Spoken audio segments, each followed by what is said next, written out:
I hate soccer. So how long have you been at Binghamton? 3 years? Two and a little bit. Two and some change. Yeah. You got there in the spring of, what, 22?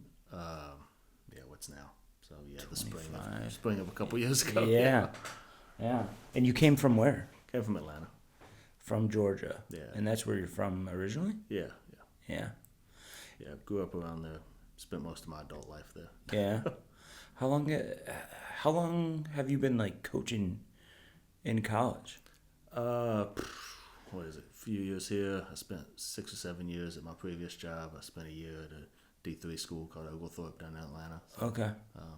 whatever that adds up to. 10, 11 seasons, I guess. Have you ever done club stuff? Yeah, I did club for about, I started coaching club when I was 24, 25. Yeah. And coached that right up until I came here, actually.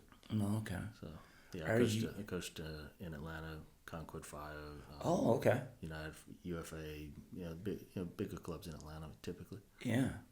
Concord Fire. It's a really good club.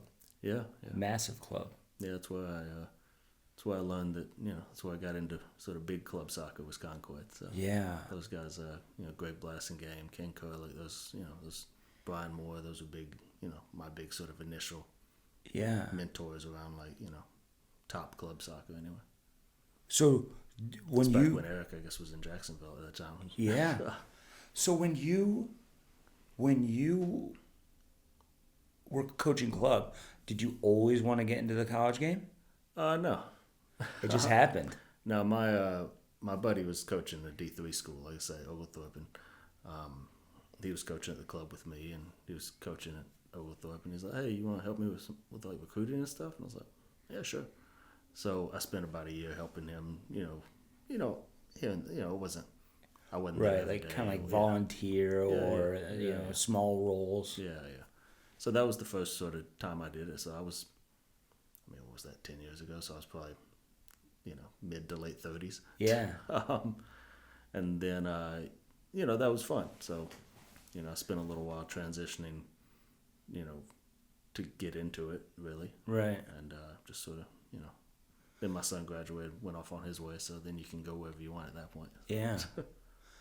How long did you continue to coach at that level of club while also doing college?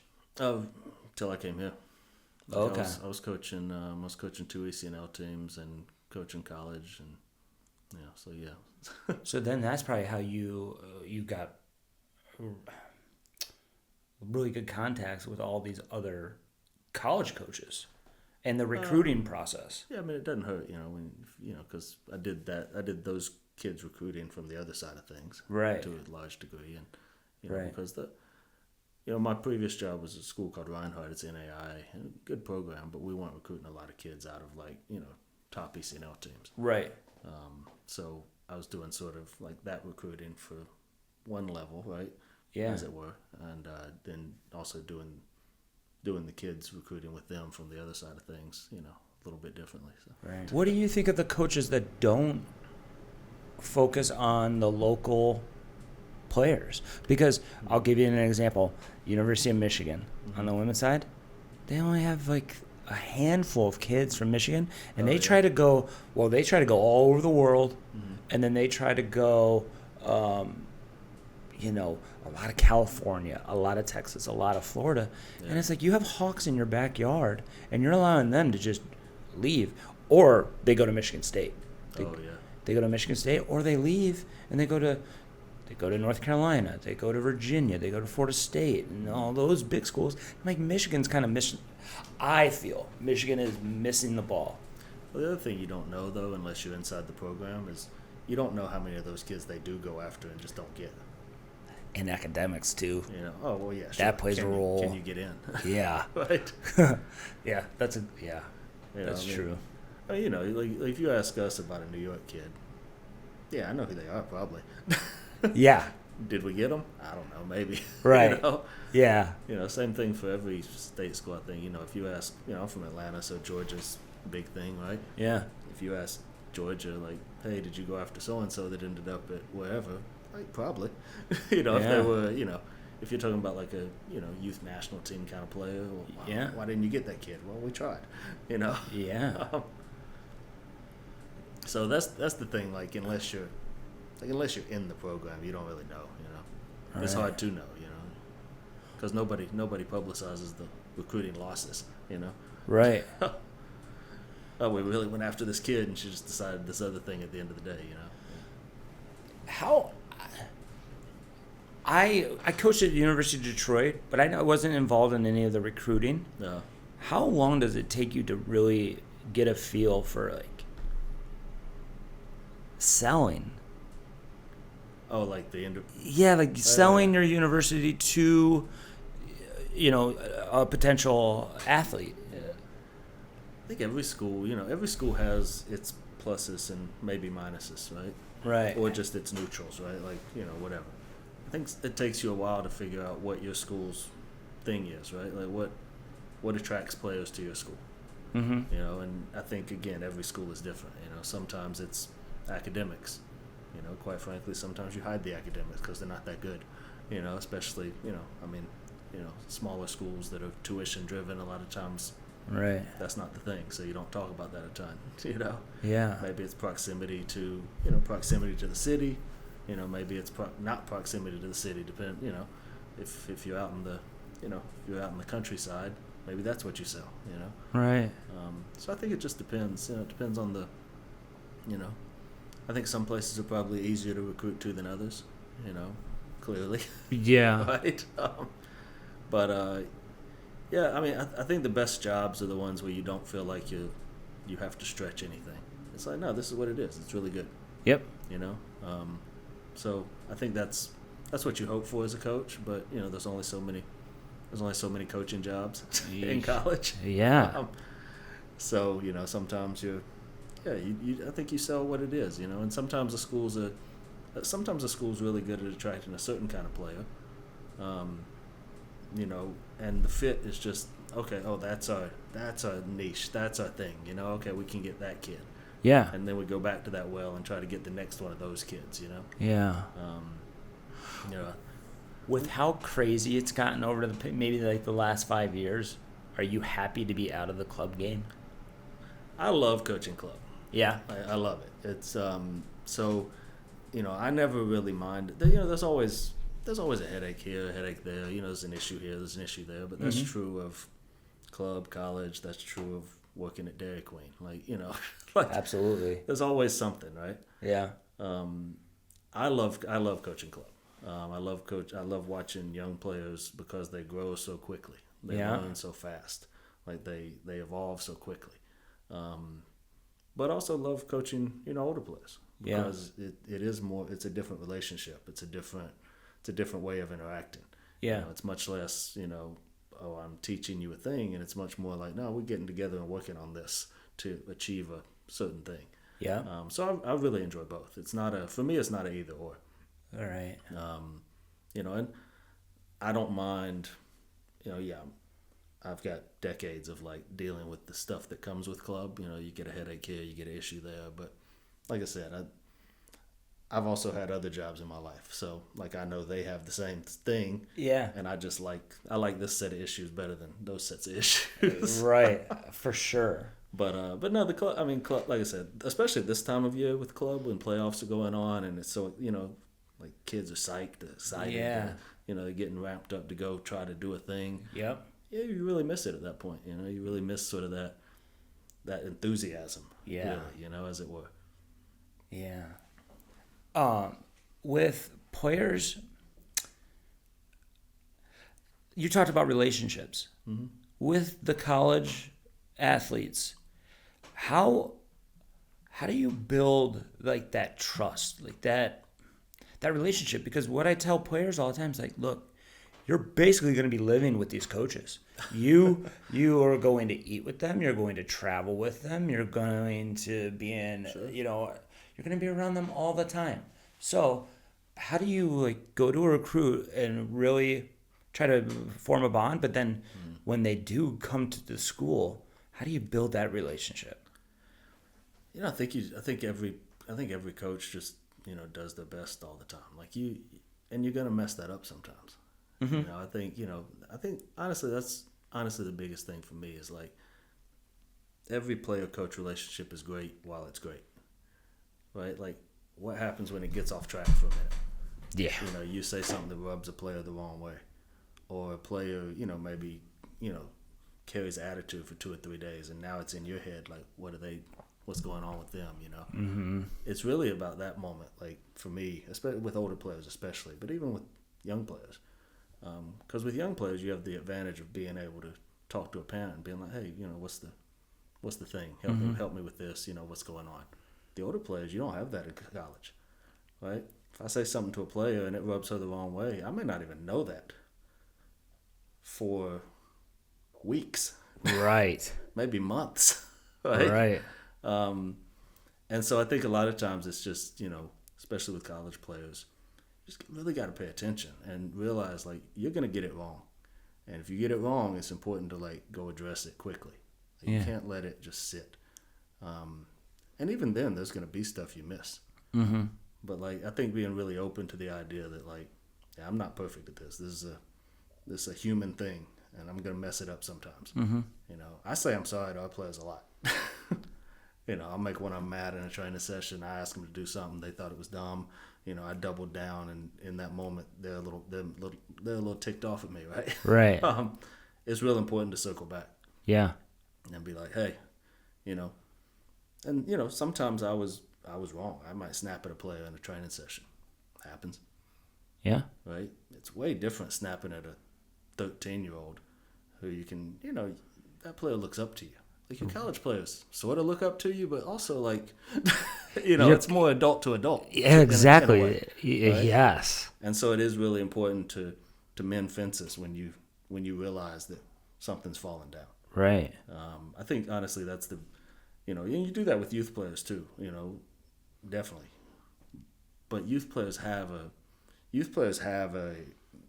advocate. They got the parent that can interact with you as well. Yeah. So if a 13-year-old gets in the car and cries on the way home, well, mom calls you. Hey, da-da-da-da. What happened? And so you know pretty quickly usually. Yeah. Right? The college player, you may not know. Yeah, because you may not know for a while.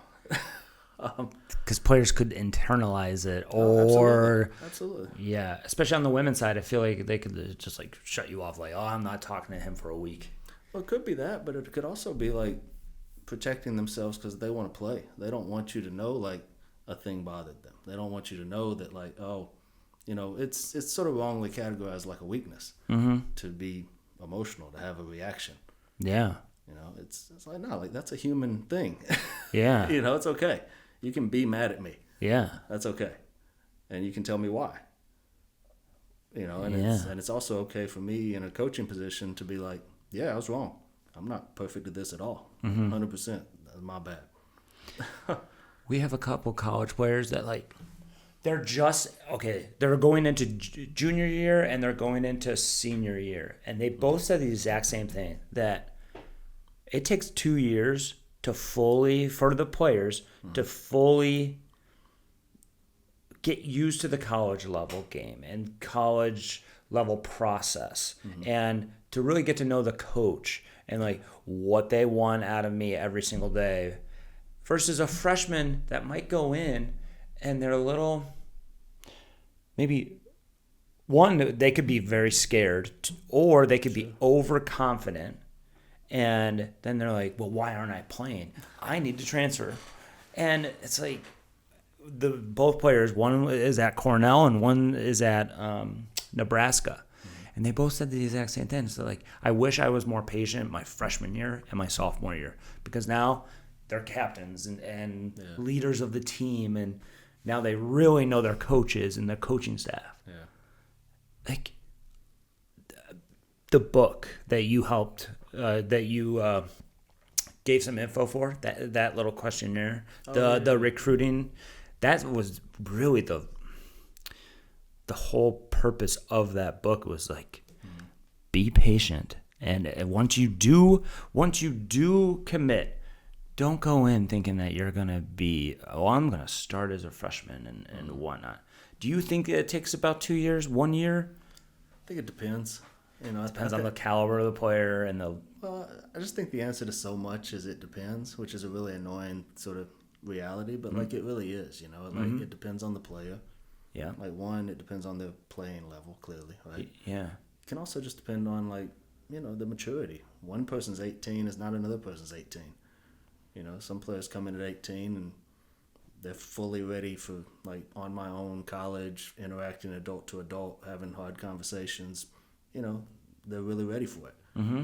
And some players just sort of aren't. And to your point, they might be more scared to have that conversation with the coach, right? The authority figure, as it were, right? And so I think it depends all the way around, right? Like, also you gotta realize like these players are living away from home for the first time ever.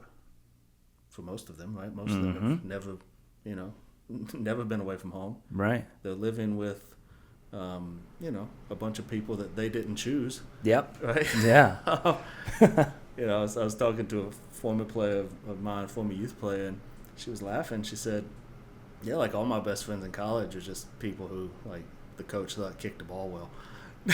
She's like, Yeah. They didn't pick each other. Yeah. And so that can go better and worse, right? Right. Roommate situations, maybe a relationship, your first college relationship, away from home. Right. I think there's just so much, right? Yeah. There's so much adjustment life-wise. And then the soccer's different. The game's harder, right? The game's different.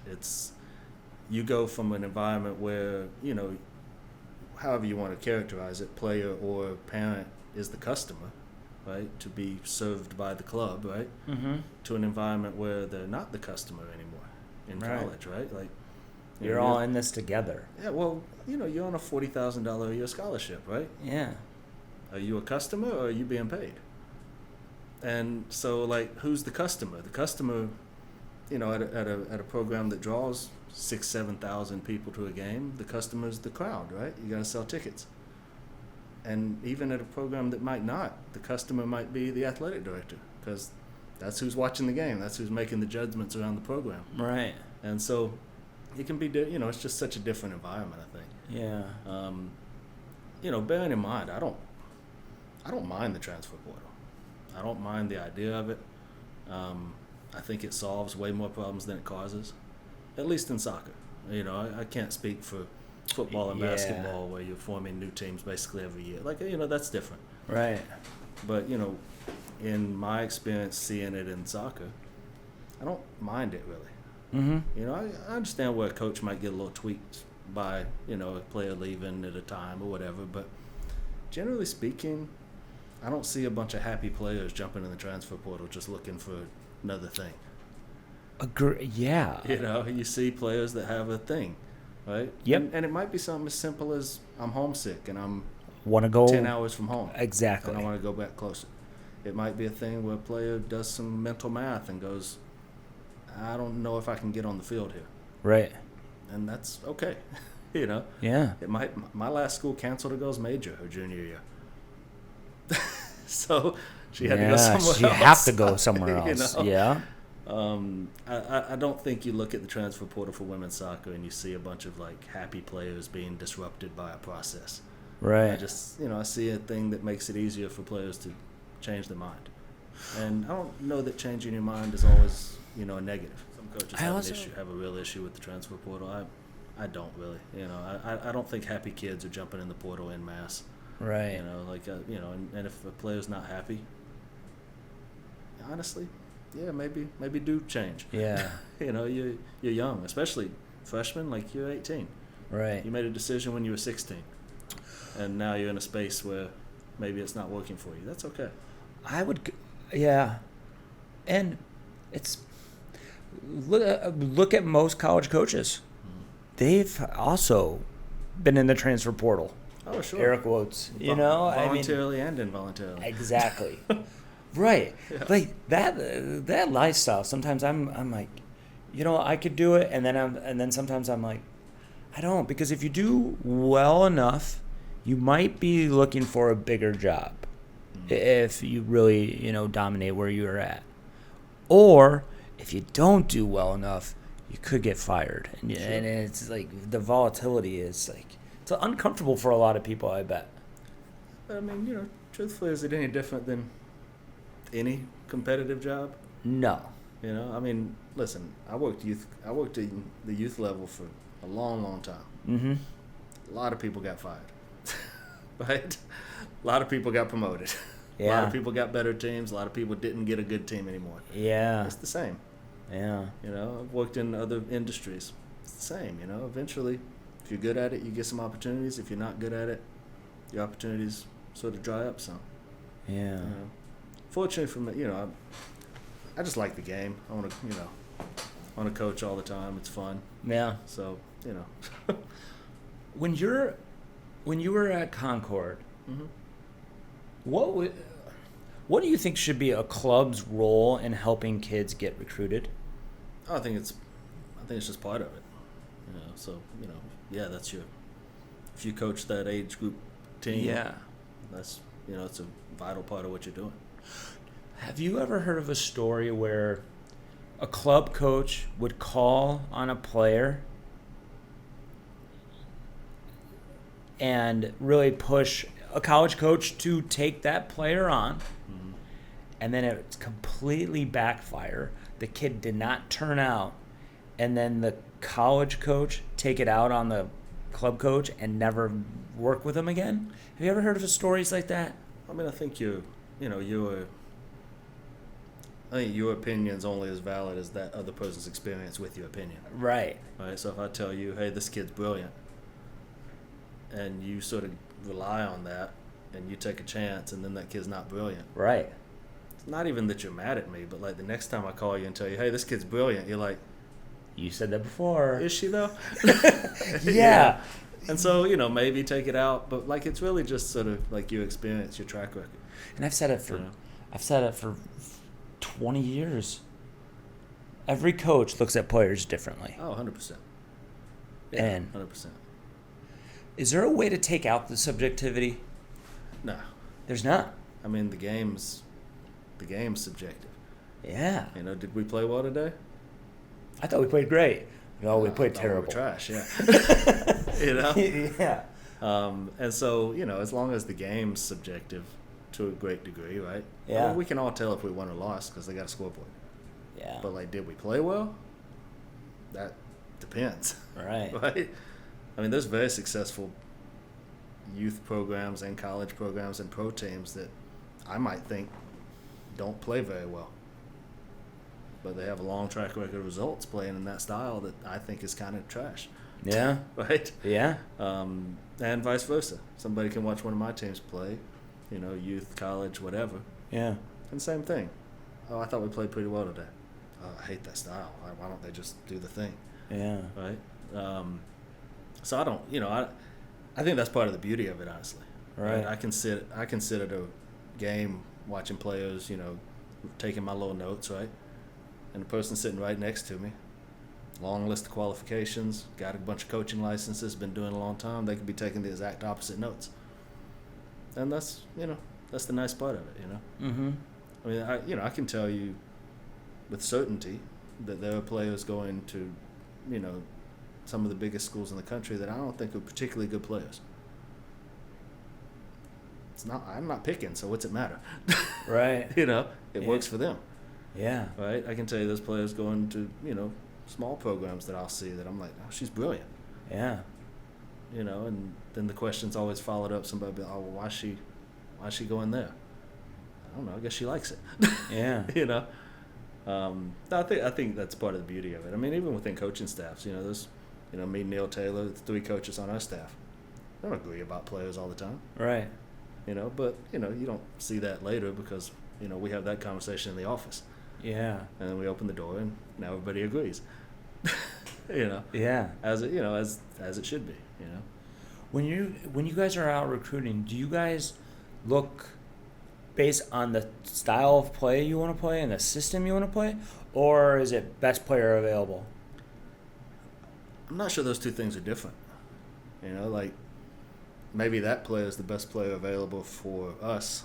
Right. But maybe the other player is the best player available for that program. Yeah. Right. And I think it also, again, depends on the eyes, right? Sometimes I'll see a player, text Neil, hey, you need to come see this kid. Maybe he might get them and be like, eh. Yeah. And it's not usually like, oh, I really like this kid, and then somebody, one of our other coaches walks in and goes, oh, she's terrible. It's not usually that. Right. It's usually like, oh, I love this kid, da-da-da, and the other coach sort of going, eh. Right? Like, yeah. It's more like, oh, she just doesn't really move me. Like, she's fine. But, I mean, stylistically speaking, like, if you want to play in a certain way and you recruit to that style, maybe that player is perfect for your system. Yeah. And maybe she's brilliant in your system, scores 15 goals a season.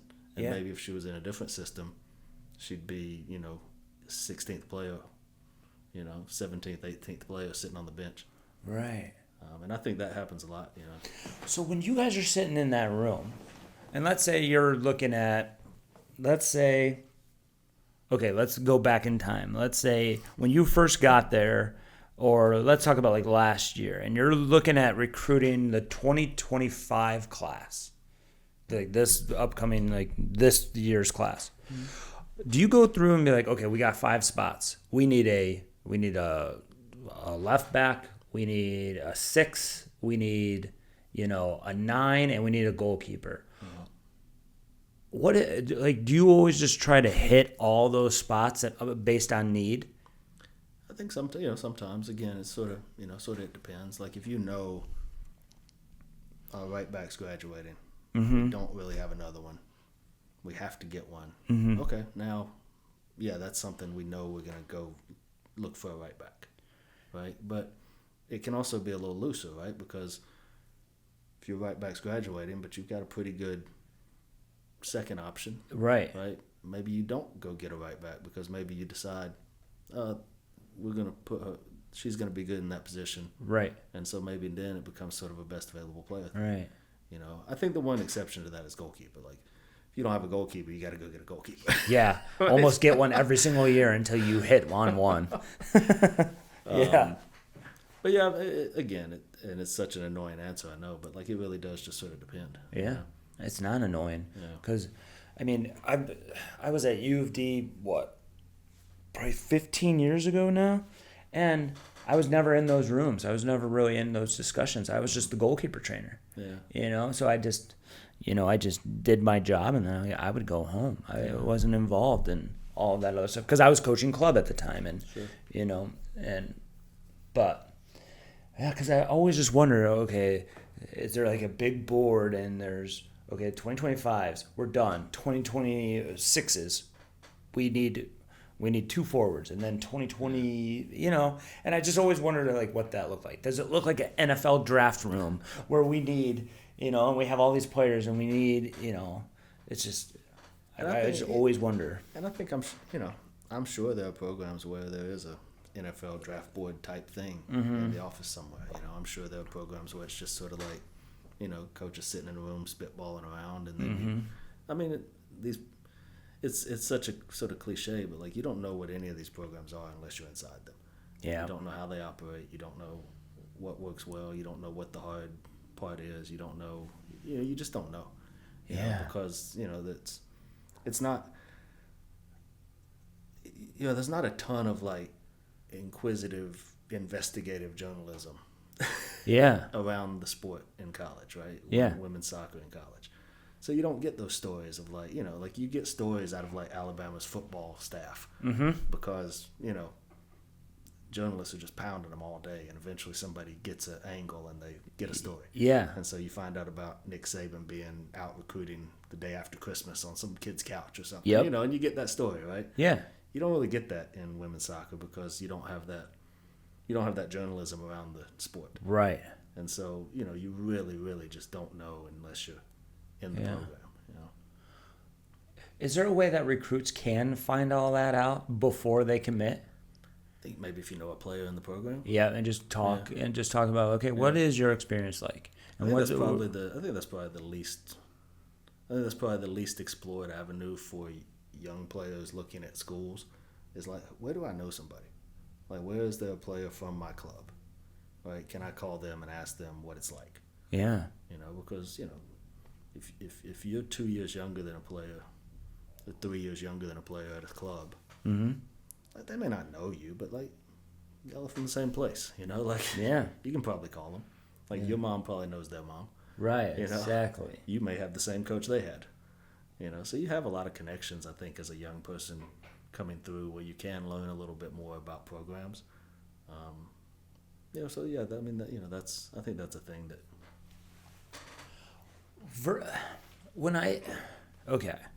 How I train players, I want them to be as versatile as possible. Mm-hmm. I want them to be versatile because, well, one, I want them obviously to be, 2-footed and everything. Sure. But I want them to be able to play multiple positions because they're on the field. At the youth level, they get so frustrated being the versatile one where if their primary favorite position is the 10, but they can also play the 7 or they can play the 11. Sure. And then they get bumped out for the 10 that can only play the 10 for another girl. And so they get so frustrated. But now they're in college and they're versatile. And it's like, hey, I'm playing 20 minutes as a freshman and nobody else is because I'm versatile. Yeah. So, I mean, I always try to tell players, it's like, it sucks now, but when you're in college, you're going to enjoy being versatile because you're going to be the one that's chosen to be on the field. Yeah, I mean, there's a lot to that. I mean, in college, you just want to be on the field. Exactly. Because there's a bunch of players that aren't on the field at every school. I mean, it's, roster caps at 28 now, so 28 players in a roster.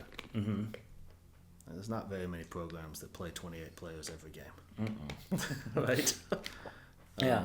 And well, and that's another really hard part of that transition from club to college is club, you got in every game. Yeah. College, you may not play for a month at a time, depending on your role, right? Yeah. You could have been the best player on your ECNL team, and then you go to college, and you're like, don't you know who I am? Yeah. Like, that happens. No question. I mean, absolutely no question. So, it's, your goal is really just to get on. Like, can I play? Yeah. Right? Can I play? I'd love to play. Where can I play? What are those conversations with players like? The ones that don't get in. I see a lot of, I guess it's player management. Is it player management? I don't know. Or it's not game management, but it is player management of making a player feel like they're part of something, even though they don't get in.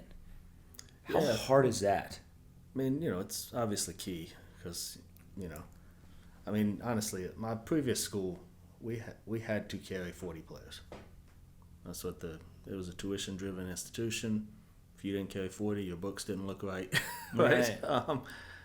And so, there it was even crazier because you're trying to deal with 25 players that may never see the field. Right. Conceivably. Yeah. But you still want to invest in those players as best you can. We had this thing, we couldn't touch that rule. 40 players. We got to do that. No, otherwise there's no program. Right. Fortunately, I'm in a space where that's not the case now, but you still have to invest in those players. Yeah. So if I'm not going out and working with that player, even though, maybe she's not playing this weekend, still want to go out, still want to talk to that player about the thing that makes her better. Mm-hmm. Right. A lot of programs, we do this. A lot of programs do. You do individual sessions with players. You do some small group work with players, and you can get some stuff in with them, even if it's not your player 1, 2, 3. Right. And I think I'm not gonna say that solves everything because if you're not playing, it sucks. Right. Like that's everybody wants to play. Yeah. Right. But if I do think if your coaching staff's engaged with you, if you can see they're trying to help me get better. Yeah. It does definitely doesn't solve, but I think it does. I don't even know the right word, but I think it does help a little. Right. I think the biggest thing it helps is it keeps you from having no idea. Right? Because why am I not playing? Mm-hmm. Well, again, we talk about subjective. It's subjective, right? Mm-hmm. You're probably not playing because your coach thinks another player gives them a better chance to win. But why? Mm-hmm. And the why can oftentimes be very subjective. Yeah. Especially in a program where, every kid's good. because there's not a bunch of bad players running around college. There's just not. Like, they're all pretty good. Right. Right. Have you ever like taken on a project though of a player? I know every player is not fully developed. I was gonna say, every player is a project to some right, degree, right? Exactly. But like player that is just faster than all get out, like, but needs a lot of technical work or maybe some tactical nuances and some soccer IQ stuff that they need to develop. Sure. But I think those can be the most fun players to coach. Oh yeah, well it can be the most rewarding because you see it and like it's a little bit like what I talked about with like youth players. Yeah. Right? You see a lot of the growth in a short amount of time. Yeah. And you can do same thing happens when you see that with a player at the college level. Mm-hmm. Maybe it's a player that didn't play for the first couple years and jumps in and has a big role as a junior or even as a senior, right? Player that didn't play much and then they figure it out. They figure something out, or maybe they change positions, like you said. Maybe they are a fast kid that figures out I got to live with the soccer ball this summer. Yeah. That kind of thing. And they come in and have that much bigger role. It is, it's super rewarding when that happens. Let's talk about summer. So, okay. So, some coaches want their players playing in like the UWS or playing USLW. And then some schools, they're just like, you know what, just focus on the packet. And then I have some boys. One that played at Rhode Island, and now he's at Albany, a grad transfer. And he stopped doing the fitness packet. But what he does instead is he's on FC Buffalo, then he's on RNY's UPSL team, and then he's also in a men's league, and he's just trying to play every single day. And then he says, I'm way more fit when I just try to play. So like, where are you guys at with that? You want them on the packet? You want them playing? I think the really hard part of being consistently successful in college is that you have so much time away from the team environment. Because if you think about the schedule, you get there at the end of July. Yeah. You play August, September, October. Some teams are done before Halloween, right? So those teams would have November, December, most of January off, really. Or, maybe an 8-hour period right there at the end. But, like, for the most part, on your own for 2.5 months, right? Yeah. You come back in January, you have an 8-hour period for a month and a half, basically, before you start your full 20 hours again for the spring. Mm-hmm. And that 8-hour period is only 4 hours of soccer each week. So, how much are you on the ball in that period? And then, so March, April is really your spring season. Then for the most part, May, June, July, you're off from your environment. Right? Yeah. So you're talking about, roughly 6 months of the year where you're on your own. Yeah. To figure it out. And I think that can be a hard part of the transition, is because you come from a youth environment. You're there 10 months. Yeah. Right? And you're there. Yeah. And it's consistent, and it's implemented, and a lot of youth clubs train 4 days a week. Occasionally you'll find one that's 5, and so it's really laid out for you. And so sometimes you don't learn how to improve yourself, right, until you get to college, and now you're trying to figure it out. I think maybe that's that 2-year thing that those girls were talking about. Because you're first, so if you come in July, or if some schools come in, they'll be there for about a month taking a summer course or whatever. But even then, they're just with the strength coach and the conditioning coach. They can't get with the soccer coaches yet. Right. So I do think that's the hardest part of transitioning in as a freshman, is you just don't really know. And then right as you're starting to figure it out, you go home for 2.5 months. Right? Yeah. And now you got to figure out, all right, cool, I was just starting to figure out what it is to be in the team, right? Yeah. Now I got to figure out how do I stay at the level I finally got to by the end of the season. And now you get back in January. You go, and okay, cool, now I get another chance to go through with the team. Yeah. And right as you're getting into it again, 3 months off, 3 months away from the team. Right? 3 months at home. Yeah. Right? So it's difficult because you're taking an 18-year-old person that's never had to do it themselves because there was always somebody laying it out for them, right? Mm-hmm. What's your fitness? What's your training? Well, I just go to practice. Like, we've got it's all here, right? College, it's not always all there. Yeah. Right? And so, summer and winter, because winter is almost as long as summer, especially if you play in a team that finishes early, because if you don't make your conference tournament, you're done like October 27th or something, like early. Yeah. And even if you do, you only get another couple weeks. Yeah. There's only a couple teams that get to play to December. Exactly. Right? Exactly. Literally. Yeah. And so I think the summer stuff and the winter packets and all the stuff that colleges give you, it's really just trying to help you figure out what works for you. Because what works for you may be slightly different than what works for another player. Like the kid you're talking about playing just every league he can find. Yeah, exactly. If that works for him, then his college coach is probably fine with it.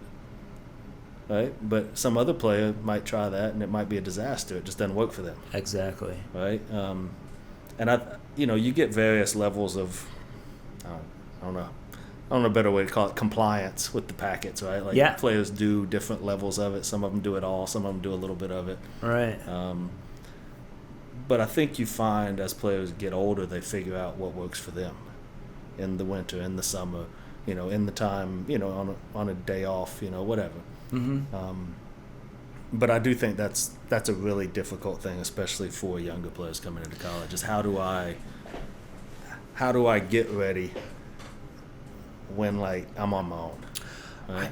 I always see our freshmen kind of running themselves into the ground, getting ready for the fitness test, and then they're not on a ball at all. I'm like, how much have you trained on a ball? Well, I haven't touched a ball in 2 weeks, but I can pass the beep test. It's like, you guys still need to play soccer. You guys still need to be on the ball because you're soccer players at the end of the day. See, I really agree with you. Now, I will say, if you're not fit, you won't play. You're not going to play. Because there's no preseason. You get there July, whatever, right? Yeah. Games start like mid-August. A couple weeks later. Like 2 weeks, yeah. Like, you don't have time to get in shape. So if you come out of shape, or, even sort of middling shape, right? You may not actually be fit to play until middle of September. Beginning of October. Right. By then your season's washed, right? Yeah, exactly. So I think you do have to be fit to give yourself a chance to play. Right. Like and you have to be fit at a level that I don't think very many youth players really conceive of. Mm-hmm. Because, you have to be fit to play youth soccer, no question. Yeah. 10 months, 11 months, depending on the club, 4 or 5 days a week, you're playing all the time. College is a little different. It's just harder. It's just physically harder. Right. Right. I don't even think it's always tactically or technically harder, but it is always physically harder, no matter what college you go to.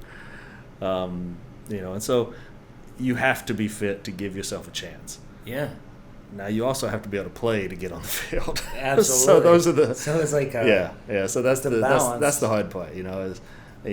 Being super fit gives you a chance. Then you got to be able to play. Over the summer, have you ever seen a player come back in the fall and you're like, oh my God, what did you do this summer? Because you are head over heels better. Oh, sure. Yeah. I mean, and the funny part about that is for each of those players, the answer will be different. Maybe they found a treadmill workout that they really like and they do it every day, right? Yeah. Maybe they sorted their diet out and start, figuring out, if I eat better, suddenly I'm able to perform better, Maybe, all these things play a part, we have some great stories just of players that change their approach and that next season, they play more. Right. It's almost magical. Yeah, it's just learning. It's just finding out what works for you and finding out what it's all about, what college soccer is all about. Yeah. But I mean, to your player's point though, you do have to be fit to give yourself a chance. Yeah. Like there's no, like you can't come to college unfit and jump on the field and play. Yeah. And if you try to do it that way, you're much more likely to get injured, and then if you get injured, now you're out for some period of the season. Yeah. Which puts you in a bigger fitness deficit. You know what I mean? So like if you tweak a hamstring, you may be out 4 weeks now. Now it's September. Now it's not August 1st. Now it's September 1st, and you're still not fit. Right. Because now you rehabbed an injury for a month, right? And now your freshman season can be gone so fast. Yeah. But yeah, I mean the fitness part scares players. Like they're so frightened all summer, and it might be a little overblown. Like, but you have to be fit to play. Yes. In college, you just have to. Some of my players complain. Some of the college players complain about how every position has to pass the same fitness test. It's like, why does center backs have to do the same thing that the forwards have to do? I was like, well, I don't know. I don't know what to tell you. It's like, why don't we have an outside back test? Why is there the goalkeepers get their own test or their own standard? Why don't we? It's so funny. And like the fitness tests aren't like a 1-to-1 marker. Like if you win the fitness test, it doesn't mean you're going to play 90 minutes every game. Exactly. It just gives you a chance to play. Yeah. Like then when the ball rolls, well, you got to be able to do all that too. Yeah. But like if you're last on the fitness test and the ball rolls, your chances aren't looking great. Right. If you're first in the fitness test and the ball rolls and you got some other issues, well, at least you can run, I guess. Yeah. That's so funny. When you were talking about like the spring and the 20 hours, how much is that planned? Do you guys go through the entire pretty extensive 8 weeks? Yeah, I mean our players, they have a calendar that they see. We post. It's pretty Do you have pretty organized? Do you guys do tactical like periodization and stuff like that, or yeah? I mean, especially preseason because it's so short, right? So you got to get a bunch in before that first game kicks off. Right. And I think most programs, I don't think I'm telling any secrets, but I think most programs are still putting stuff in through their out-of-conference schedule, right? Like I don't think you're all the way done with installing everything at the first game's kickoff. Yeah. I mean, maybe they are, but like I'd be shy. I don't know how you do it. What's your philosophy on non-conference schedule? I looked at your schedule from last year. It was pretty tough. Yeah, I mean, Neil's done a great job, sorting the schedules out. He wants us to play some teams that are going to be better. Push us. Yeah, because the goal is to win the conference, get in the NCAA tournament, and typically, if you get in the tournament from a mid-major conference, you're typically going to face a monster in the first round. Right? Yeah, Notre Dame or UNC or whatever. Yeah, and so Neil's done a great job making sure that we kind of see that level. Yeah, in the out of conference part, and I think it's pretty crucial. I think you players need to know like, oh, this is what it is, right? Because you can get comfortable, right? Oh, well, we're good in our conference. Well, that's cool, but like there's a whole other thing that we might have to bump into, and not just might, but like it's actually our goal to go bump into that. Right? Yeah. So, how many when we're talking about like your system and style of play, do you guys adapt a lot, or do you guys try to just stay the course in your philosophy? We want to play the way we want to play. Like, we want to control the game. Manage the tempo, play slow when we want to, play fast when we want to. But yeah, you're watching the other team's games coming up. You're taking notes. You're trying to figure out, all right, how can we take advantage of this thing? How can we do it a different way? Maybe you get a big injury and you got to adjust because you've planned some stuff around a certain player. Yeah. So I think we don't change formations every week. We don't change styles every week, play team to team, because like we do want to play. We want to play the way we want to play. Right. And we think we're good enough. In my time at Binghamton, we haven't played a game where we were like, oh, we're not good enough to play this game. Let's just sit and try not to concede. It was bunker and bunker and counter. Yeah. And honestly, that's the most miserable feeling. So I'm glad we don't do that. So I mean, we've got a lot of confidence in our players. We think they can do it against anybody, and so we try. Yeah. And that means we play pretty open most of the time. And sometimes you get punished playing super open, and sometimes it goes really well. And one of my early coaching mentors used to say, we don't change, we do what we do better. Well, oh, okay. And, college is a little different. It's a little more pragmatic. Mm-hmm. But, there's something to that, because if you're changing how you play game to game, week to week, and then halfway through the season you ask a player, how do we play? And they go, I don't know. Yeah, exactly. Right? I think that our players can tell you what we're trying to do.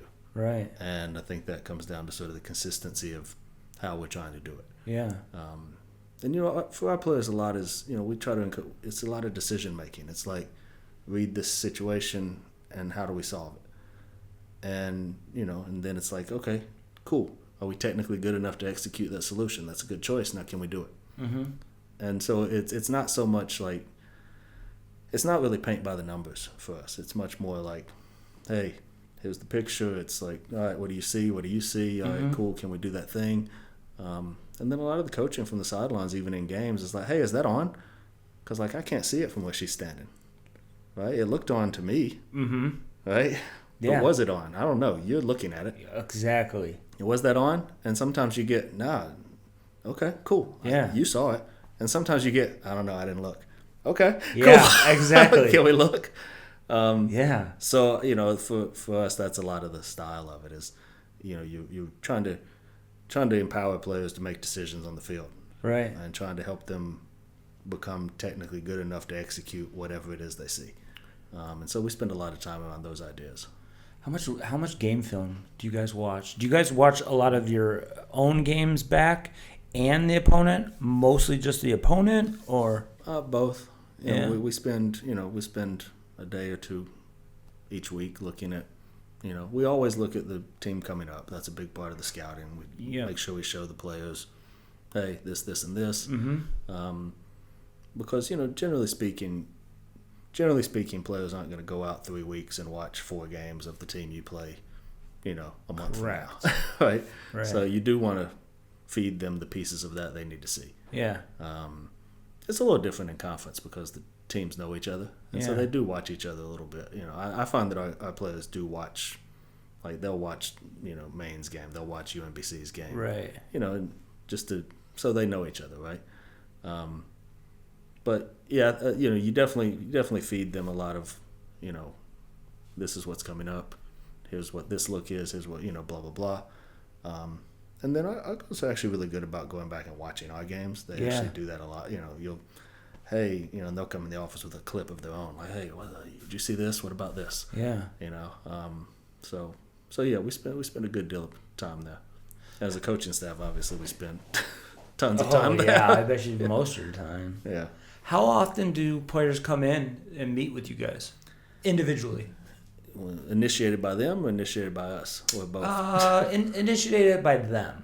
Ours quite a bit. Good. It will come in with or they'll text you, hey, can I show you this thing? Sure. Yeah. Absolutely. Pop in. Yeah.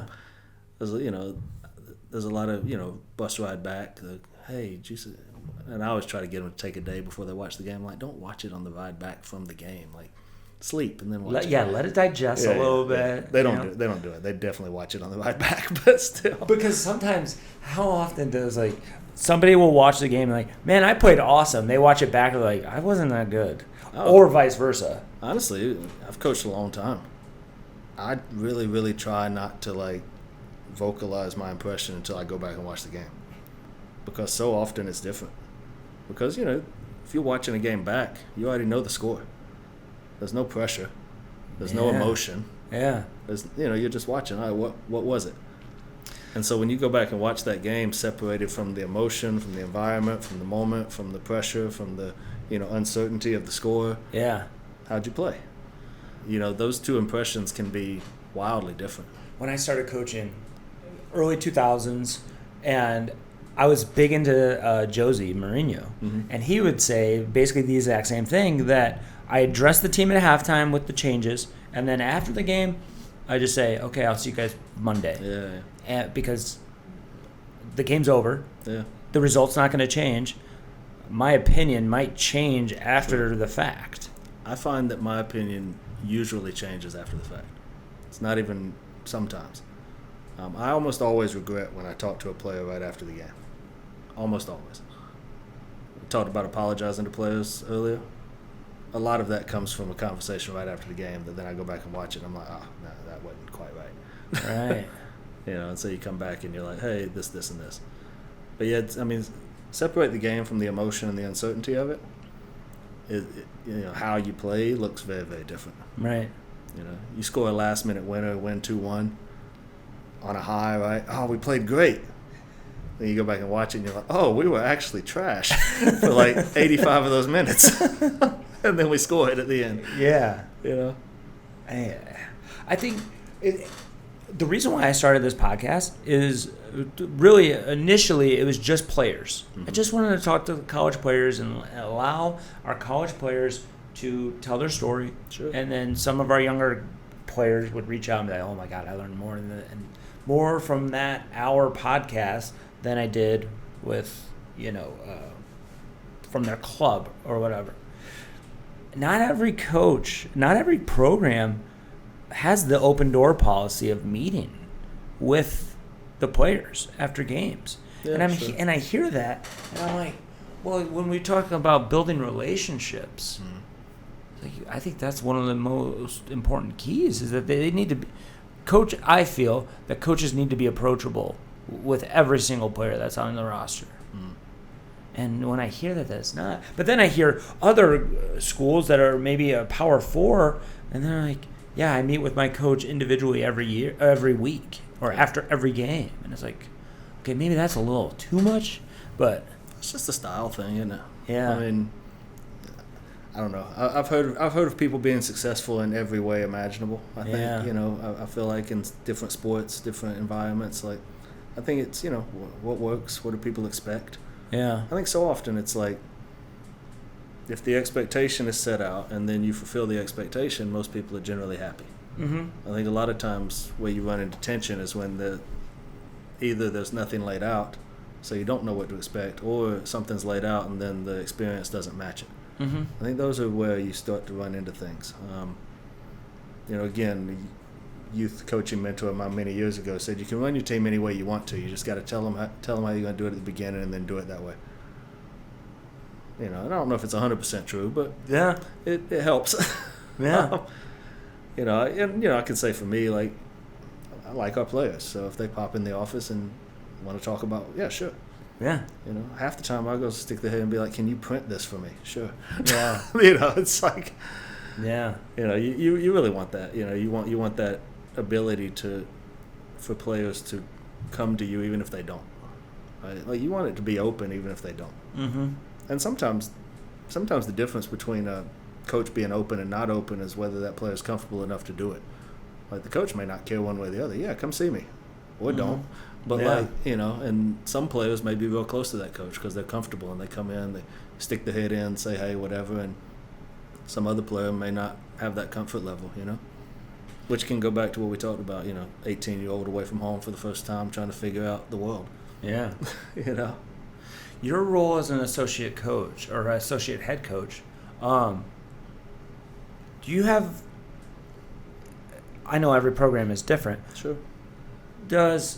Are you defensive focused? Are you offensive focused? Are you both? Because I hear stories about, okay, he's kind of like the offensive coordinator and he's like the defensive coordinator, and then we have a goalkeeper coach.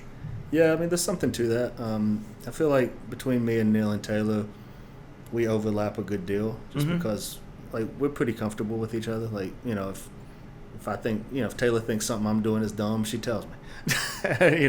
And if, we leave Neil alone about the goalkeepers because we don't know and he does, so we're just like, yeah, it's cool. Oh, he's a goalkeeper?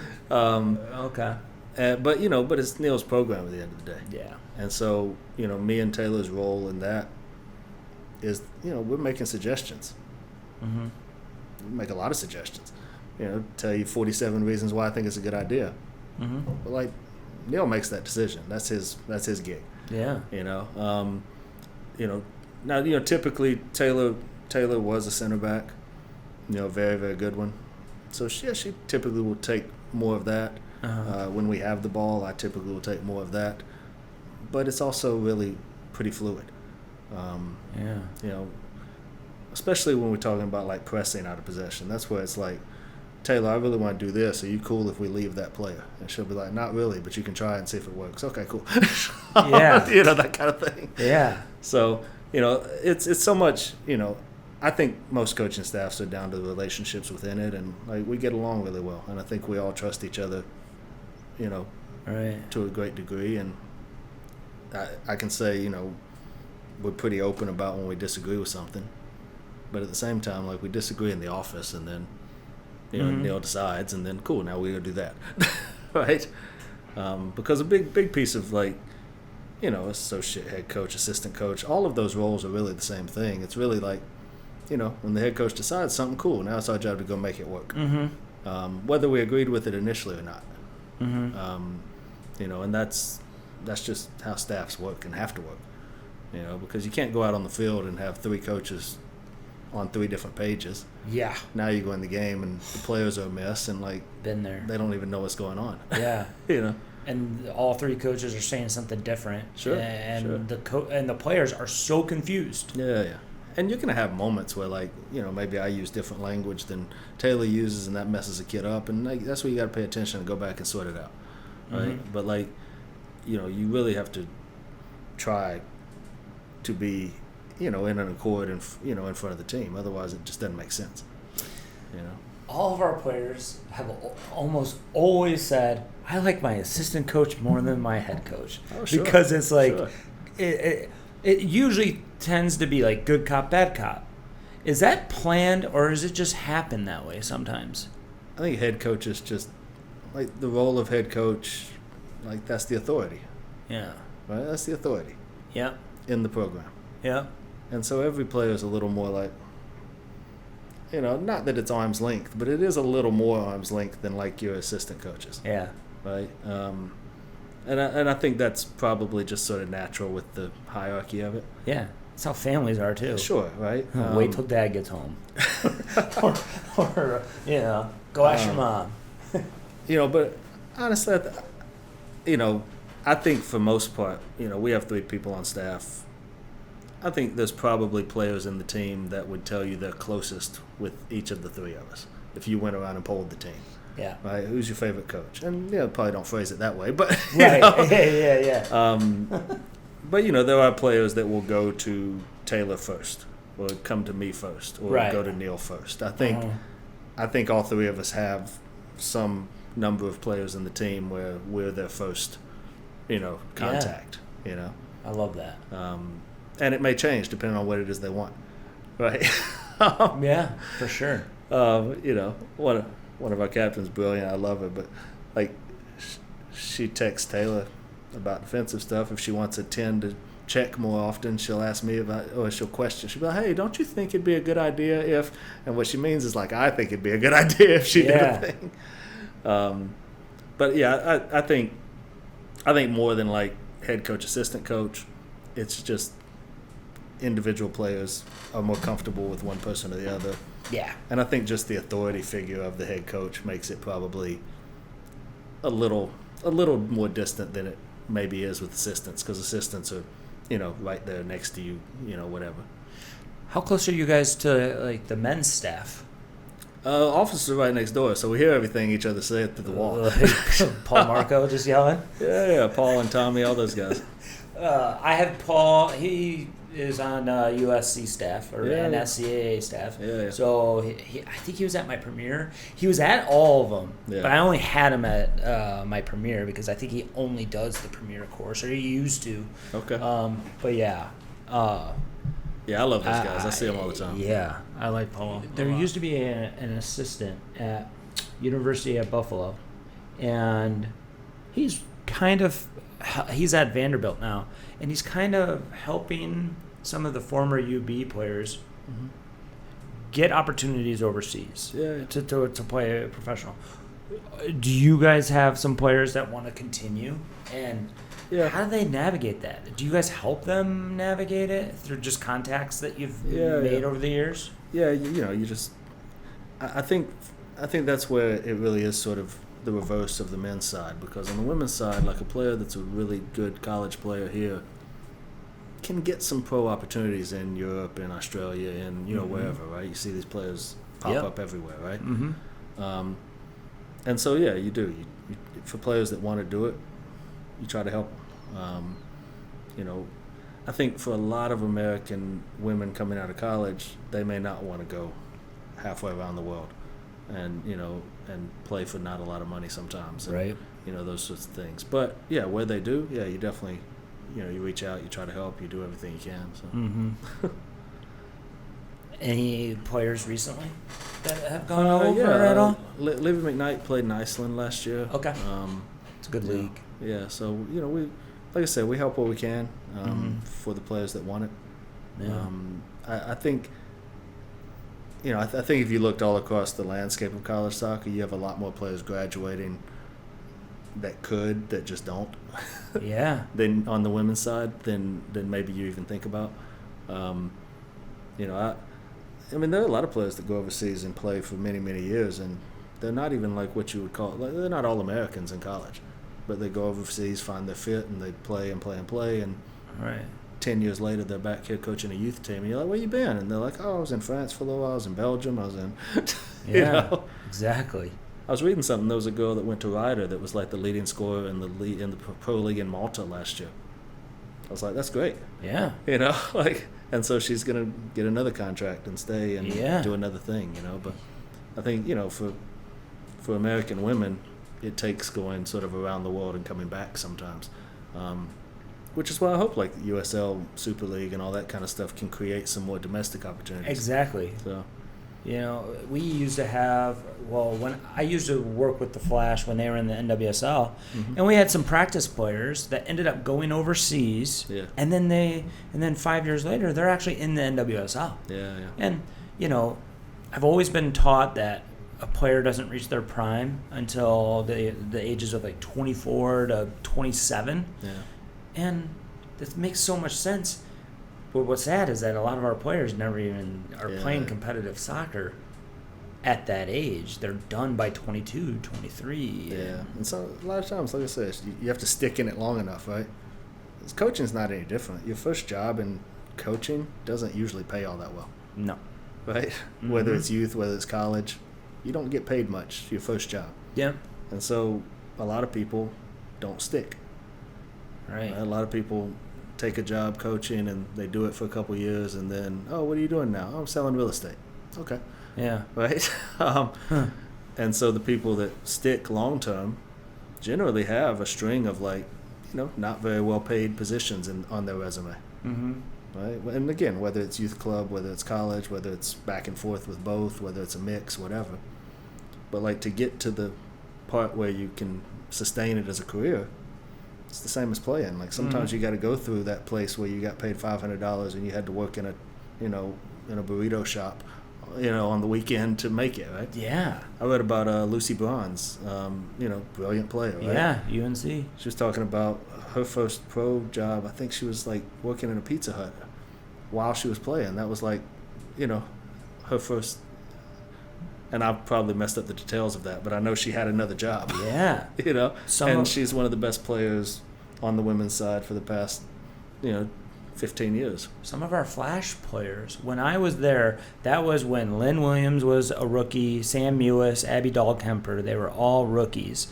And the league minimum that year was $6,000. Right. Now, it's only a March to September league, but still, it's they had to go get jobs at coffee shops or train kids on the side. That's a big one. Yeah. A lot of them train on the side. So at any point in that time, right, where they're making $6,000 a year or, triple that, whatever, right. $18,000 a year, right? Still nothing, right? Yep. At any point in that time, if one of them had told you, I'm not going to play anymore because I got a job at Deloitte. Exactly. Well, sure, go do that. Right? Yeah. You don't even blame them, right? Yeah. So it really is just about that. You almost have to be obsessed with it to stick through some of that stuff, right? The Lucy Bronze thing is brilliant to me because she's making pizza and playing semi-pro for and she's some number of years. Amazing, and she's playing, and now she's Lucy Bronze, and you're like, of course she's great and she's making money, but you don't even think about that period of time where she was just doing it basically because she really loved it. Right. And that sort of has to sustain you through some of that time where you're building that. And I think that's as a player and as a coach, honestly, because, coaching's the same. Like your first job Absolutely doesn't ever pay you well. Yeah. Man, what would you say? I mean, this is like a cornball question, but what would you say to a young coach that wants to get into the college game? Go volunteer somewhere? I always think young coaches, yes, get on a college staff. So whether this is a GA or whatever, sure, because you need that on your resume. But go coach club, because you get so many more reps coaching club than you do coaching college. I think about myself when I was sort of, young and coaching, as it were. I was coaching 3 teams, 10 months out of the year. I'd run 3 sessions, 4 nights a week. So I'm bad at math, but I think that's 12 sessions a week. Yeah. Right, for 40 weeks, which is calculator math, right? Yeah. I was coaching whatever 3 games were at the time on the weekend, right? So for, again, that same period of time. So you're talking 60, 70, maybe 80 games, probably nearing 100 by the time you talk about showcases, tournaments, all that kind of stuff, right, in a year. And running, hundreds and hundreds of sessions each year, really getting a chance to – I could run the same session with 3 teams, and by the 3rd time, I'm probably changed 4 things from the first time, right? 100%. It's like, and I think that level of reps coaching, like you don't get that in college. And you especially don't get it as a GA or as a volunteer or as second assistant. Because even if you're in each practice session, you probably didn't plan the whole thing. You probably didn't lay it all out. You're probably not coaching every activity within that practice session, right? And so, how many practice reps do college coaches get each year? It's not a ton, especially once you put the games in. And so now the day before the game is really a walkthrough. The day after the game is really a recovery session. Right. And in a 2-game week, that could be most of your week. So how many practices does that 24-year-old coach get to do in the college setting? Right. How many games do they get to coach? 20 in a year? And even then, you're one of 3 or 4 people on the sideline doing the coaching. Yeah. So your level of growth as a coach in those early years, nothing beats club. Nothing even comes close. Because if you get, even if you're coaching U10, team, whatever, you got a U10, a U11, U12 team, right? 3 teams. Still running 3 sessions every night. You also have to figure out what it is you actually think about soccer. How should this look to me? What do I think this should look like? I think it's so valuable, and I think it's so maybe underutilized. I don't know that underutilized is the right word, but I think it's maybe sort of slid into a back seat, experience-wise. It has, and everybody, I used to call them chasers, or not chasers, but they're always looking for that next step. I was that. Yeah. I wanted to coach in the Division I so bad. So I went to University of Detroit, and then I wanted to be in the ECNL and the DA. So I went to Vardar, and then I was like, I want to coach pro so bad. And then I went and coached at the Flash in the NWSL, and then I'm like, I really just want to work on technique with players, just technical repetition. Some of the repetition stuff that they can't get in a club environment, just because there's not enough training time and there's not enough hours that. If every coach could, they would train 7 days a week, their teams, but they just can't. Yeah. So, and what you said is brilliant, because this is about how you would change. You'd run the same session 3 times, and then at that 3rd session, you've perfected it. That's how it is in here. If I have a staff member who has a set session and she has 5 players that are around the same age and same skill level, by that 5th session of the week, that session is perfect. Yeah. Because down to a T, down to all the timing and stuff, and I also think just like I said, I think young coaches need you need reps. You need so many reps doing the same thing. And you need to do really bad sessions and be like, oh, that sucked. Right? Wow, I don't need to do that again. Mm-hmm. And you need to coach really bad games where you make really bad decisions. And then after the game, you go, oh, I cost us that one. I mean, from a standpoint of, structuring a practice, just the teaching reps, and then, the number of games and the game management that you learn at club level. Mm-hmm. I coached ECNL. I coached clubs that had GA. I coached in the old U.S. Soccer Development Academy. I'll put that top cadre of like youth coaches up against anybody in this country. I mean, they're so good, and they're doing it with players who are incomplete. Mm-hmm. So if you think about somebody that's coaching a really good U16 team, they're still coaching with players that, in the grand scheme of the world, aren't very good. And I don't mean they're not great youth players. Maybe they are great youth players, right? Right. But like that coach is managing a game and organizing, and the recognition of like, oh, I see the other team's shape. Oh, they changed that. Oh, they added a fourth forward. Oh, yeah. You don't get that in college unless you've done it for a long time. Yeah. How long does it take a college coach to coach 100 games? 5 years? 6 years? Yeah, 5-6 years. Yeah. And if you're the second assistant at that college for 5-6 years, how many of those games did you coach? Yeah. How many of those games did you manage? How many of those games were you the one that it relied on to recognize, right, and adjust? Or did you just wait for that head coach to do that? Well, that's what I'm saying. And again, every staff is different, so you don't know who does what in a college staff unless you're in it. You just have no idea, right? Sometimes the head coach runs everything. Yeah. Sometimes they set every cone, run every practice session. Sometimes they don't. Right. Sometimes the head coach is the recruiter, and an assistant coaches the team most of the time. You don't know, you don't have any idea, and a lot of times it's mixed up. But as far as becoming a better coach, college can't touch club. You just don't have enough reps. You can become a head coach in college and never run a practice session in your whole life until you're a head coach. If you finish playing as a college player, become a GA 2 years, right? So now you're 24. Yep. Become an assistant, you'd be on staff 3-4 years. Second assistant. Yep. If you're on staff at a big enough school, you can then get a head coaching job. Yep. At 29 years old. How much of that 6 years in coaching have you actually been in the trenches? You see what I'm saying? What are your reps like? What is your vocabulary in coaching like? And I'm not knocking people that take that path by any means. You definitely need the college experience if you want to coach in college. Because, you're not going to get a college job very often from a club background. It's just not going to happen a lot. Right. So you need to get on that path. Yeah. But if you want to be a good coach, just the coaching of it, you have to work in club. You're spot on. And the best coach that I have ever been around was an ECNL coach. Well, he was a DA. He won a national title with the DA as well, with Vardar.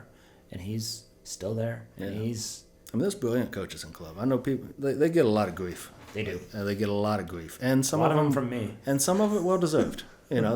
Listen, everybody makes missteps. It's like, I call coaching a human endeavor. And it is, so you're going to mess up. And so there's going to be that everywhere. But just for the sheer, coaching ability, there are good coaches in college, don't get me wrong. There's some very good coaches in college. Mm-hmm. But if you take that top cadre of start ticking through some names, they're as good as anybody. And I include the pro coaches with that.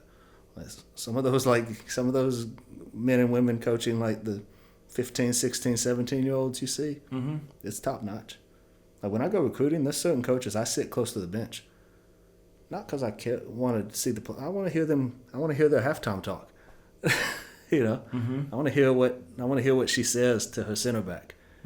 Because her center back's doing something cool. How'd she describe it to her? I'm super curious like that, and there's some top notch coaches running around. You said it a few times. There's some bums too. Don't get me wrong, but yeah, yes, yeah. You said it a few times. Mentor. Oh, it's huge. everybody wants to, some of my young coaches or who wants to start coaching, and they talk about licensing, and I am in support of, especially NSCA or USC licensing. I love that stuff. Sure. But I think a mentor is so much more important. Yeah, and it doesn't have to be something so formal. No. It's not like, I wrote this down, you're going to be my mentor on this day. Exactly. It's not that. No.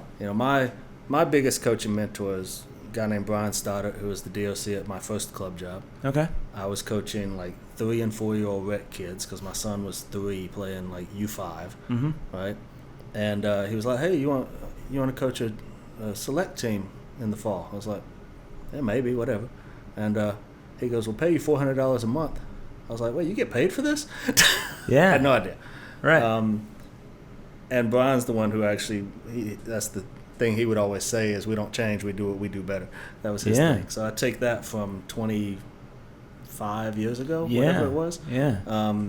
Brian started at my first club job. Greg Blassingame at Concord, a huge role in my life was coaching. Mm-hmm.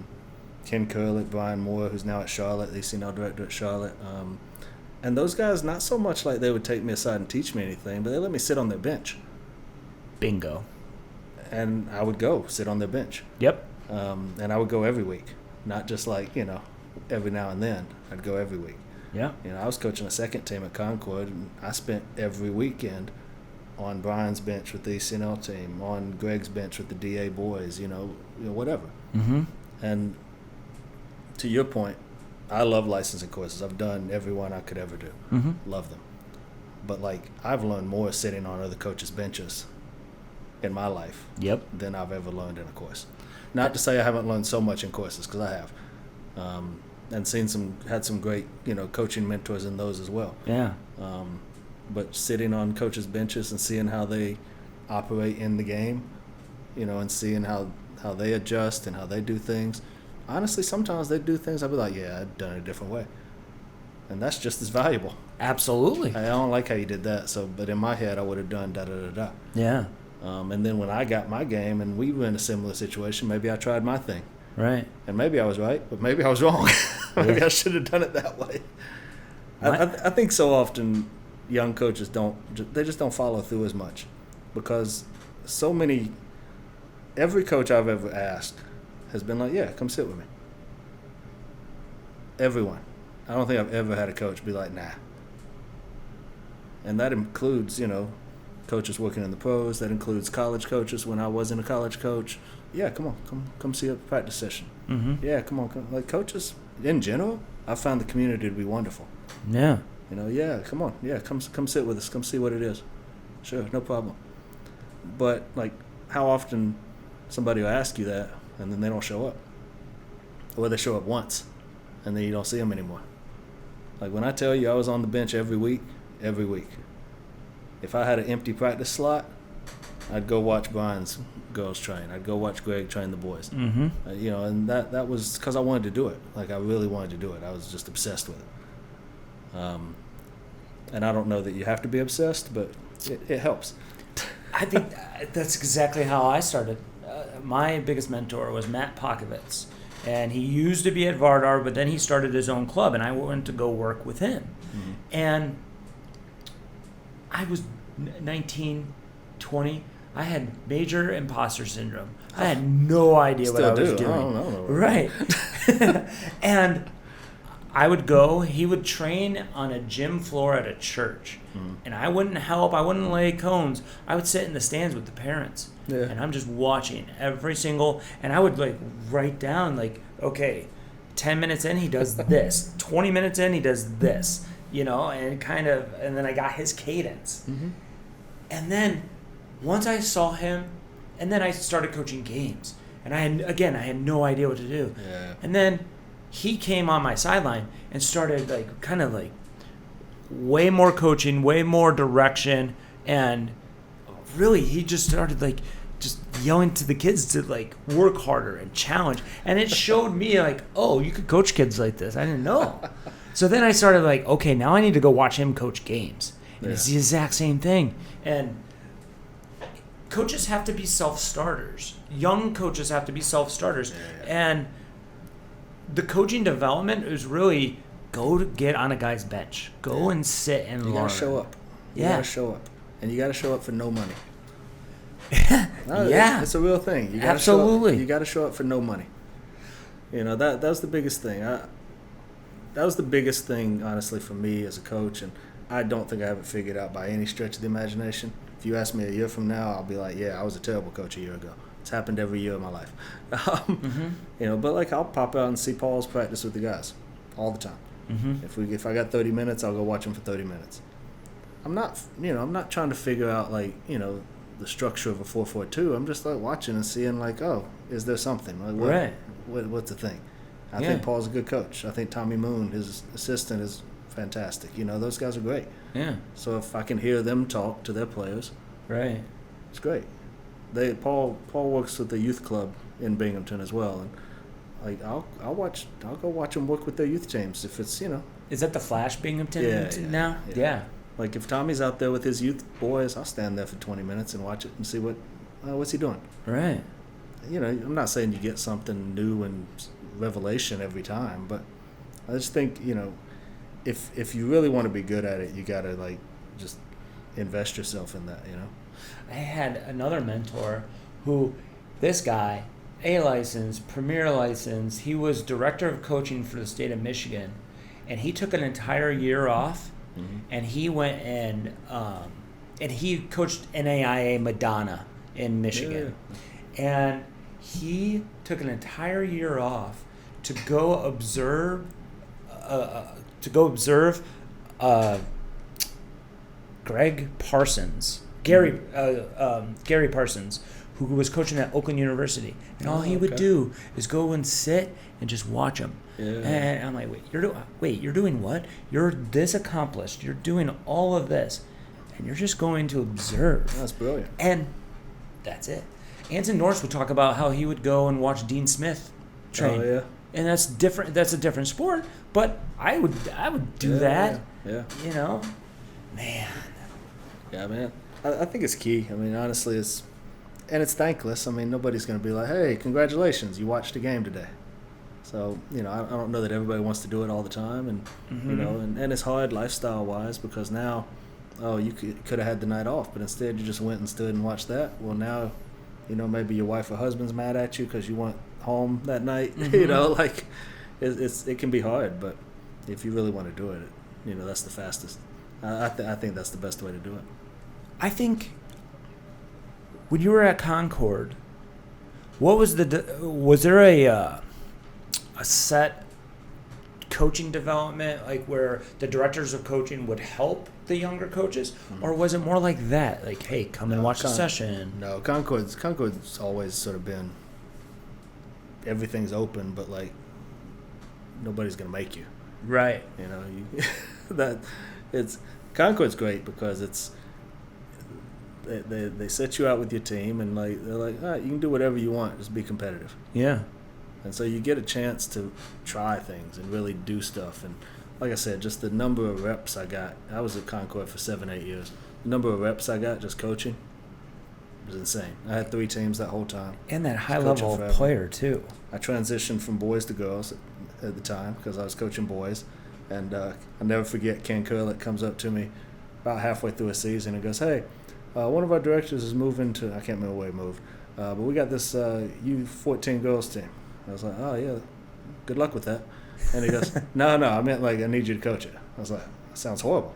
Never coached girls in my life before. Yeah. And turned out I love those girls. I still hear from them. They're fantastic. But that, that was that, and then I coached boys and girls for the next, I don't know, 10 years until probably 2 years before I came up here. I still had a boys team. So.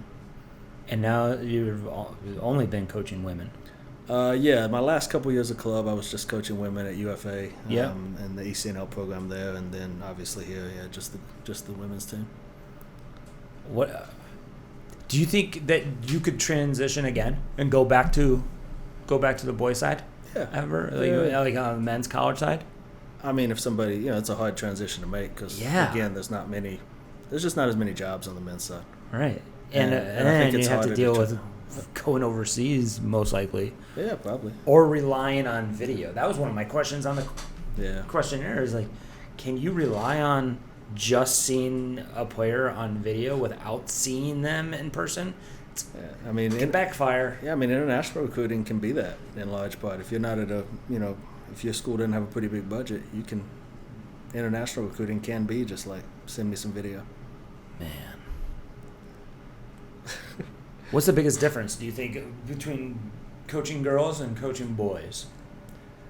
It's a great question. I've always sort of thought that like boys can sort of do with or without you, if that makes sense. Mm-hmm.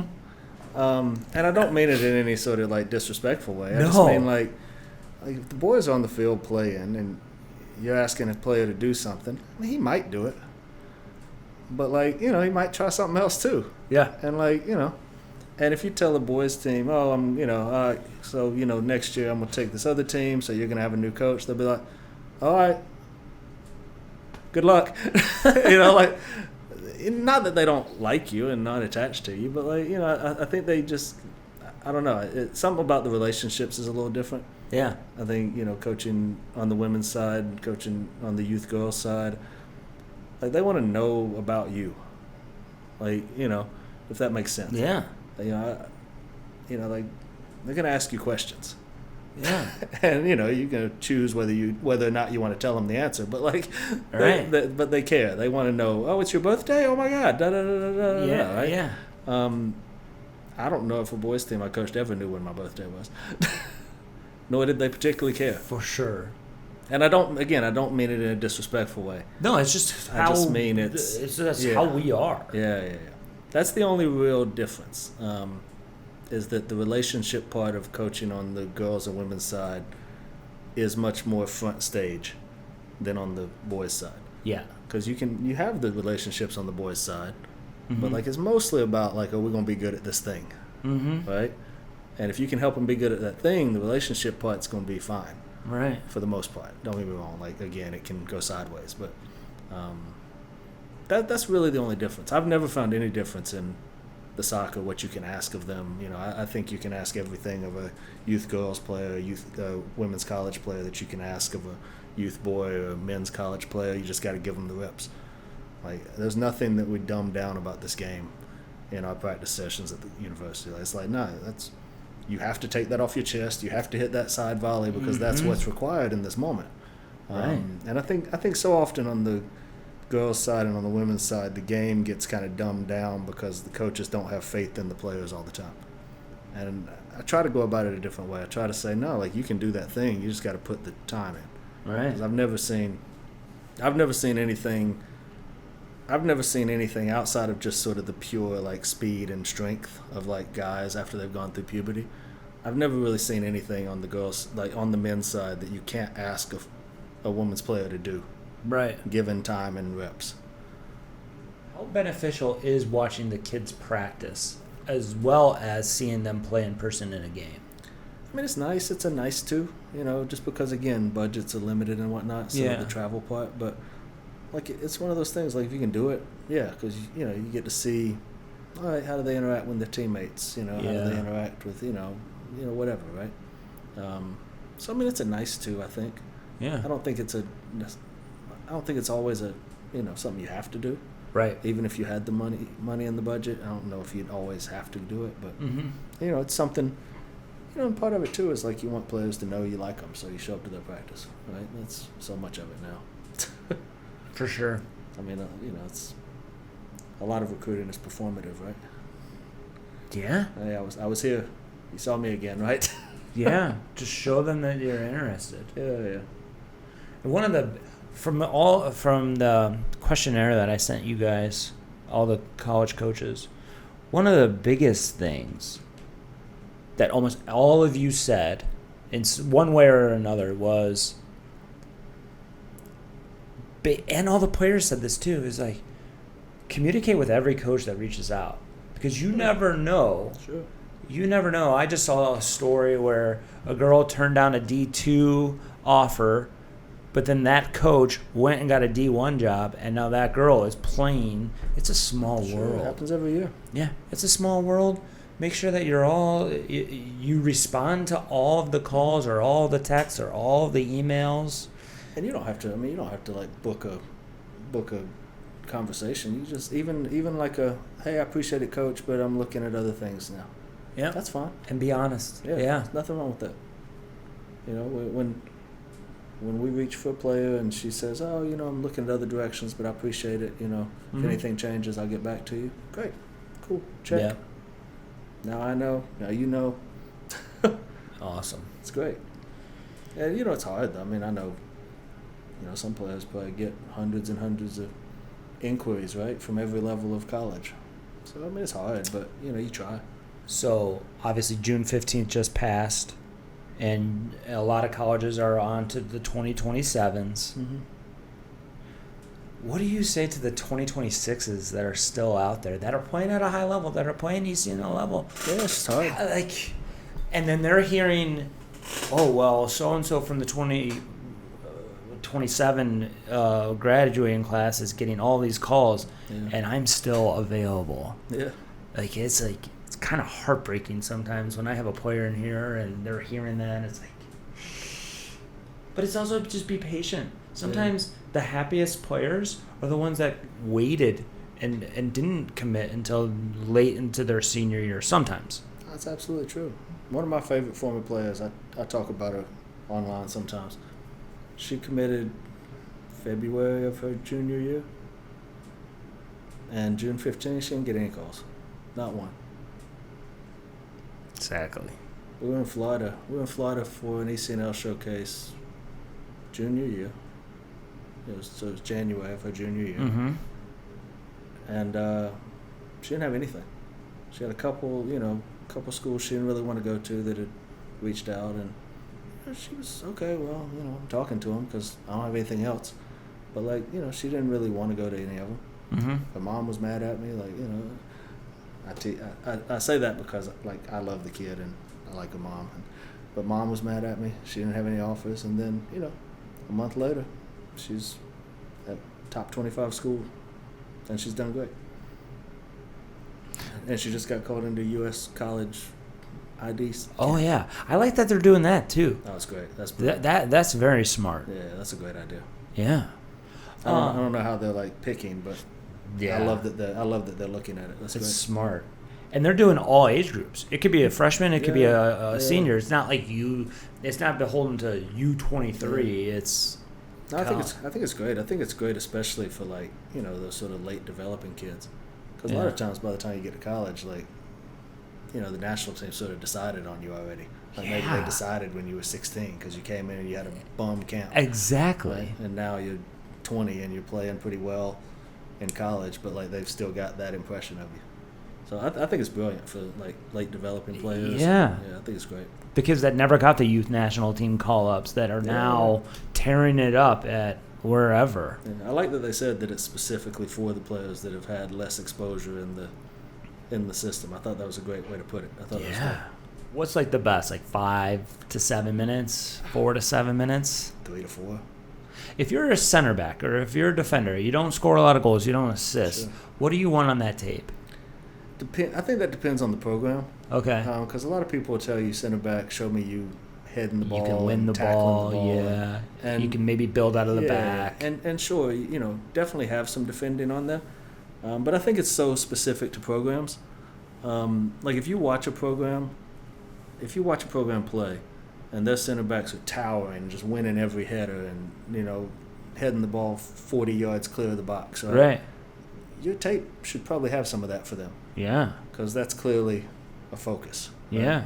If you watch a program and the center backs are on the ball all the time, right, rolling little balls in the midfield, maybe stepping into midfield themselves on the ball, you know, and they're really, really playing, your tape better have some of that for that program. So I think sometimes you almost want to have more than one, especially if you're in a position like that, right? Yeah. Like what's a center forward need on their tape? They need to score goals. Yes. Right? Yeah, exactly. But, you know, for like... Their highlight tapes are easy to make. Oh, easy, yeah. Go, go, go, go, go, go, go. Yeah, exactly. Exactly. Yeah, and I mean, just don't bury good stuff. Like everything that makes you go, ooh, put that first. Yeah. And everything that's kind of, put that last if you need to include it at all. Yeah. But no, I think 3-4 minutes is enough to give you a good idea. I mean, I think most coaches would tell you they click on it, they watch for a second, and the first time they kind of lose interest, they're like, all right, well, probably not. It's not definitive. It's just an impression, right? You're just really trying to get the coach to come to your game. So, do you think youth players should have like a YouTube account where they can upload maybe a game or maybe a highlight of every game that they play? I don't think it hurts. Yeah. I mean, I think social media for youth players is like, do as much as you want, but like nothing's required. Right. You know, like, you don't have to have an Instagram account to get recruited. That's just yeah. You don't have to have a Twitter account. You don't have to have, the QR code that takes you to a special web page. Or, well, you can if you want, but you could also just be pretty good, have a highlight video, and have your name, jersey number, contact information. Yep. On a sheet of paper, and that's fine. It's almost sort of a throwback when you see a player and you're like, and you see, you just like search them up on Twitter to see if you can follow them or whatever, and they don't have it. And you're like, oh, wow, this kid's got no social media. What? Yeah. What is this? Yeah. It's almost like a throwback. Probably on the boys' side for sure. I'm seeing a lot more activity from youth players on X or Twitter or whatever. Yeah. I think players feel like they have to have it now to some degree. I don't know if I think it helps or not. Mm-hmm. I don't know that it hurts. Right. I don't know that you can hurt unless you do some irresponsible stuff on social media, and then yes, it can hurt you. Right. But like just like your recruiting account, like with your it's fine. But I don't think you don't have to have it. Right. Because if you email me and I'm gonna click on your highlight video and I'm gonna watch it for, a minute and a half, 2 minutes. If you're good, I'm gonna write your name down. I think every college coach is that way. Where it's really just that, Yeah.